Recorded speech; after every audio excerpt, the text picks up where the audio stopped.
Hey guys, welcome back. Thank you for all the great support you give the channel. I know it's been quiet here for the last 2 weeks. I've had some things going on, and I'm currently battling a cold, but I'm back.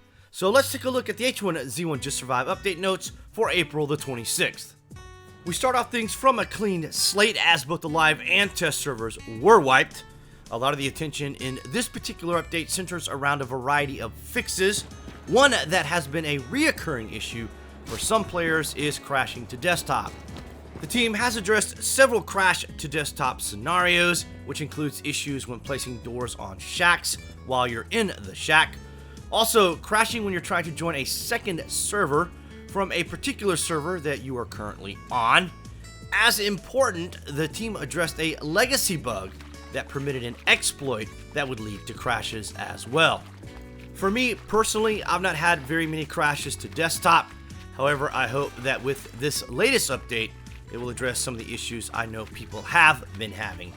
With the team having addressed these particular crash issues, we should also see a bit of a performance boost.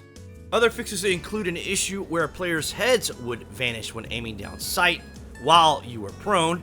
Fixed an issue where players could log out on certain objects like this burnt out vehicle, and you'd find yourself inside the vehicle or objects once you log back in. An anti-exploit code that falsely registered and killed players jumping on rooftops has been addressed. Base and structure fixes include some attention to gates that now self-destruct when they penetrate through other objects like your placeables, so be sure your gates are free and clear of objects as a general rule. And hopefully gates will no longer blow up when placed adjacent to a valid wall. Recursive destruction has been reintroduced, much to the chagrin of free-floating base makers.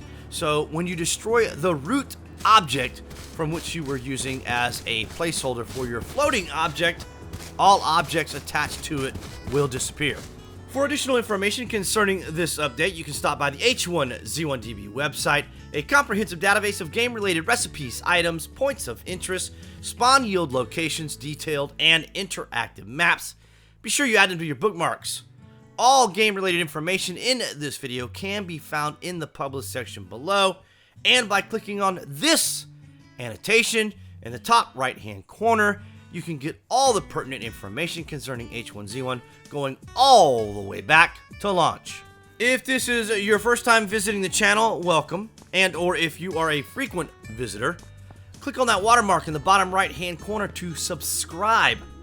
This way you'll have all the latest news and information out of Daybreak and H1Z1.